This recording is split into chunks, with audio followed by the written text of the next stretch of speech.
Hello everyone, hi I Purvi, welcome to our personal tutor channel.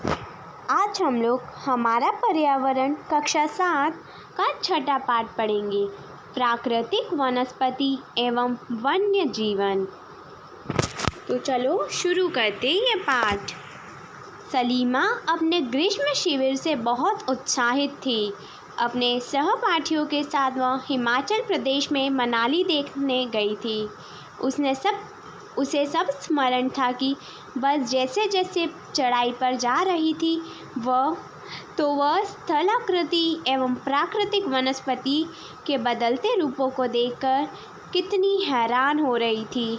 गिरिपाद में स्थित साल एवं सागवान के घने वन धीरे धीरे अदृश्य हो गए तथा पर्वत के ढलानों पर पतली नुकीली पत्तियां तथा शंखवाकर वितान लंबे वृक्ष दिखने लगे।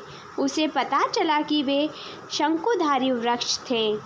लंबे वृक्षों पर खिले लाल लाल फूलों पर उसका ध्यान गया।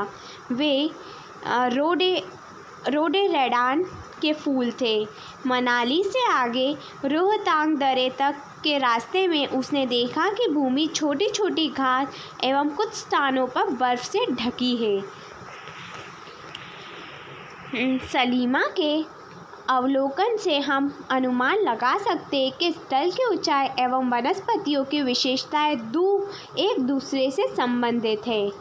ऊंचाई में परिवर्तन के साथ जलवायु में परिवर्तन होता है तथा इसके कारण प्राकृतिक वनस्पतियों में भी बदलाव आता है। वनस्पति की वृद्धि तापमान एवं नमी पर निर्भर करती है। इसके अलावा ये ढाल एवं मिट्टी की परत की मोटाई जैसे कारकों पर भी निर्भर करती है। इन घटकों में अंतर के कारण किसी स्थान की प्राकृतिक वनस्पति की संभावना एवं प्रकार में भी परिवर्तन होता है। आमतौर पर प्राकृतिक वनस्पति को निम्न 3 मुख्य श्रेणियों में वर्गीकृत किया जाता है। पहला, वन, जो वृक्षों के लिए उपयुक्त तापमान एवं परिपूर्ण वर्षा वाले क्षेत्रों में उगते हैं। इन कारकों के आधार पर सघन एवं खुले वन विकसित होते हैं। ख है घास स्थल, जो मध्यम वर्षा वाले क्षेत्र में विकसित होते हैं। तीसरा है कांटेदार झाड़ियाँ।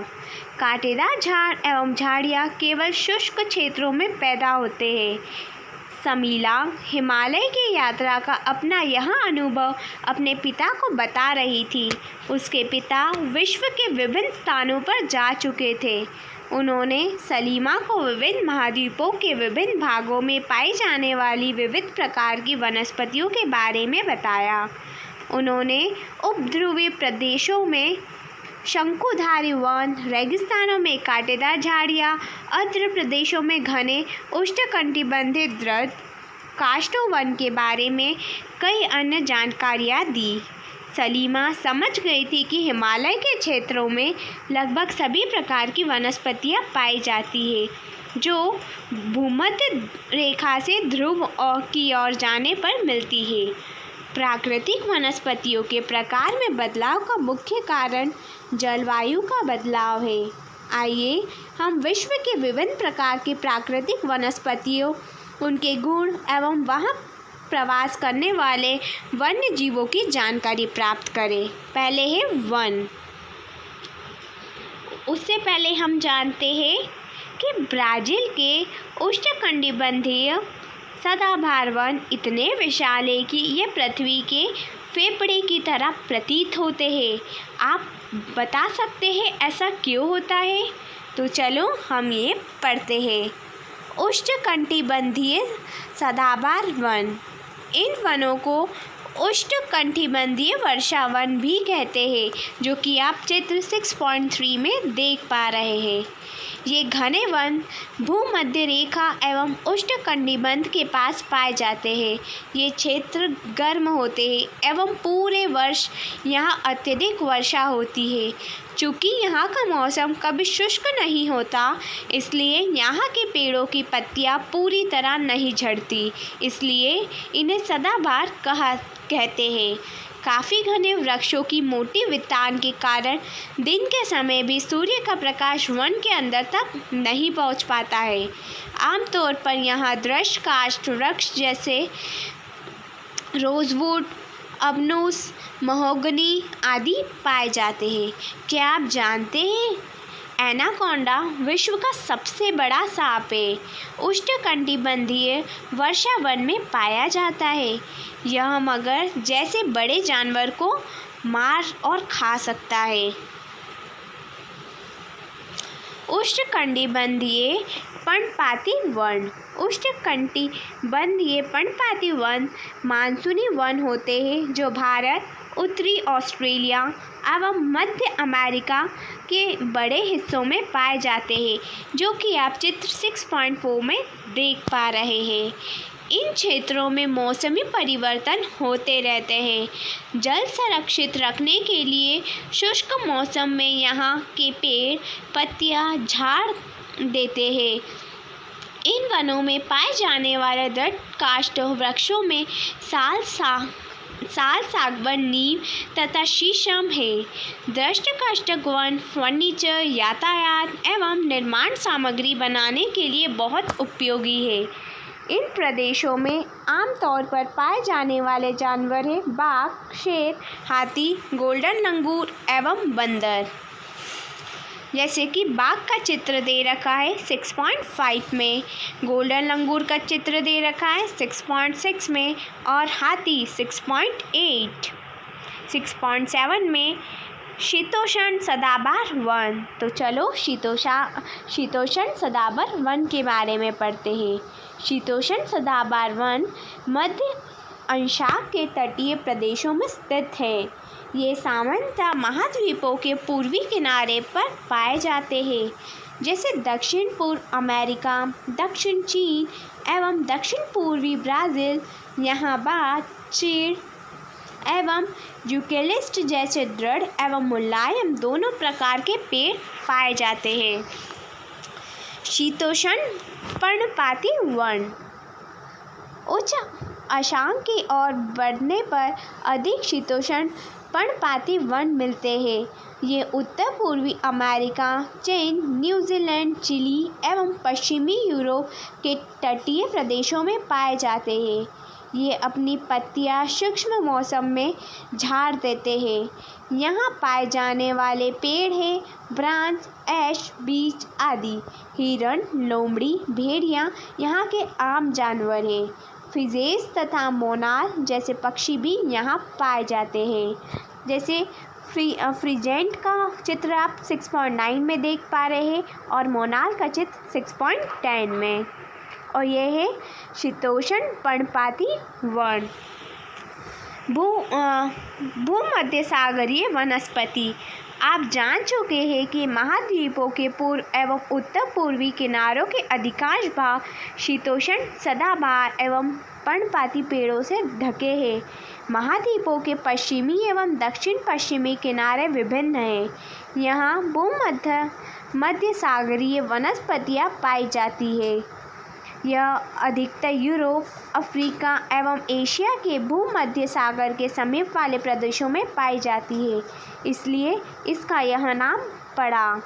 ये वनस्पतियाँ भूमध्य सागर के बाहरी प्रदेशों जैसे संयुक्त राज्य अमेरिका के कैलिफोर्निया, दक्षिण पश्चिमी अफ्रीका, दक्षिण पश्चिमी दक्षिण अमेरिका एवं दक्षिण पश्चिमी ऑस्ट्रेलिया में भी पाई जाती है। इन प्रदेशों में गर्म शुष्क ग्रीष्म एवं वर्षा वाली मृदु शीत ऋतुएं होती है। इन क्षेत्रों में आमतौर पर संतरा, अंजीर, जैतून एवं अंगूर जैसे नींबू व सिट्रिक के फल पैदा किए जाते हैं, क्योंकि लोगों ने अपनी इच्छा अनुसार कृषि करने के लिए यहाँ के प्राकृतिक वनस्पतियों को हटा दिया है।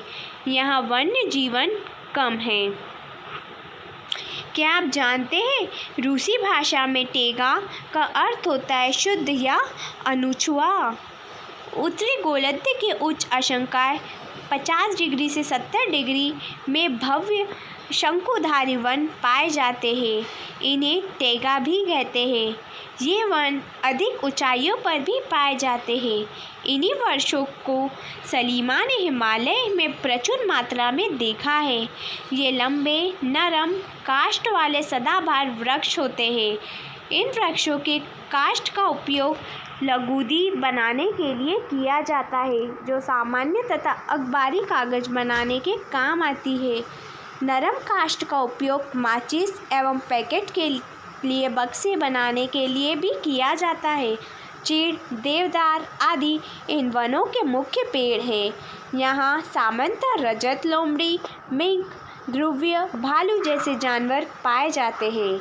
अब है घासस्थल, उष्णकटिबंधीय घासस्थल। ये वन भूमध्य रेखा के किसी की भी तरफ उग जाते हैं और भूमध्य रेखा के दोनों ओर भी उष्णकटिबंध क्षेत्रों तक फैले हैं। यहाँ वनस्पति निम्न से मध्य वर्षा वाले क्षेत्रों में पैदा होते हैं। यह घास काफ़ी ऊंची, लगभग 3 से 4 मीटर की ऊंचाई तक बढ़ सकती है। अफ्रीका का सावन घासस्थल इसी प्रकार का है। सामान्य रूप से उष्णकटिबंधीय घासस्थल में हाथी, ज़ेब्रा, जिराफ, हिरण, तेंदुआ आदि जानवर पाए जाते हैं। अब है शीतोष्ण घासस्थल। ये मध्यम आंशिक क्षेत्रों और महाद्वीपों के भीतरी भागों में पाए जाते हैं। यहाँ की घास आमतौर पर छोटी एवं पौष्टिक होती है। शीतोष्ण प्रदेशों में सामान्यतः जंगली भैंस, बाइसन, एंटीलोप पाए जाते हैं। अब है कांटीली झाड़ियाँ। कांटीली झाड़ियों के बारे में तो आप लोगों ने पढ़ा ही होगा, तो हम इसके बारे में फिर से पढ़ेंगे। शुष्क रेगिस्तान जैसे प्रदेशों में पाई जाती है। उष्णकटिबंधीय रेगिस्तान महाद्वीपों के पश्चिमी किनारे पर पाए जाते हैं। तीव्र गर्मी एवं बहुत कम वर्षा के कारण यहाँ वनस्पतियों की कमी रहती है। विश्व के मानचित्र पर रेगिस्तानी प्रदेश को चिन्हित करें। क्या आप भारत के बड़े रेगिस्तान का नाम बता सकते हैं? रेगिस्तान के कुछ जानवर के नाम बताएं जिन्हें आप पहले जान चुके हैं। यदि आप ध्रुवीय प्रदेश में जाएंगे तो वह स्थान आपको अत्यधिक ठंडा मिलेगा। यहाँ बहुत ही सीमित प्राकृतिक वनस्पतियाँ मिलती है। यहाँ केवल काई, लाइकेन एवं छोटी झाड़ियाँ पाई जाती है। ये अल्पकालीन ग्रीष्म ऋतु के दौरान विकसित होती है। इसे टुंड्रा प्रकार की वनस्पति कहा जाता है। ये वनस्पतियाँ यूरोप, एशिया एवं उत्तरी अमेरिका के ध्रुवीय प्रदेशों में पाई जाती है। यहाँ के जानवरों के शरीर पर मोटा फर एवं मोटी चमड़ी होती है, जो उन्हें ठंडी जलवायु में सुरक्षित रखते हैं। यहाँ पाए जाने वाले कुछ जानवर सील, वालस, कस्तूरी बेर, ध्रुवीय उल्लू, ध्रुवीय भालू और बर्फीली लोमड़ी। क्या आप जानते हैं विभिन्न प्रदेशों में घासस्थल विभिन्न नामों से जाने जाते हैं, जैसे उष्णकटिबंधीय घासस्थल पूर्वी अफ्रीका में सवाना, ब्राज़ील में कंपोज, वेनेजुएला में लानोस, शीतोष्ण कटिबंधीय घासस्थल अर्जेंटीना में पैम्पास, उत्तरी अमेरिका में प्रेयरी, दक्षिण अफ्रीका में वेल्ड, मध्य एशिया में स्टेपी और ऑस्ट्रेलिया में डान। सलीमा के पिता ने उसे कुछ घने वृक्षों के चित्र दिखाए। कुछ चित्रों में सलीमा ने देखा कि लोग वृक्षों को काटकर वन को साफ कर रहे हैं। उसके पिता ने बताया कि स्थानीय लोग कृषि एवं आवास के लिए स्थान चाहते हैं, इसलिए उन्होंने वनों को साफ कर दिया है। सलीमा सोचने लगे कि अगर वनों को साफ कर दिया जाता है तो वन्य जीव कहाँ जाएंगे? क्या वे वह पुनः वैसा ही बन पाएंगे?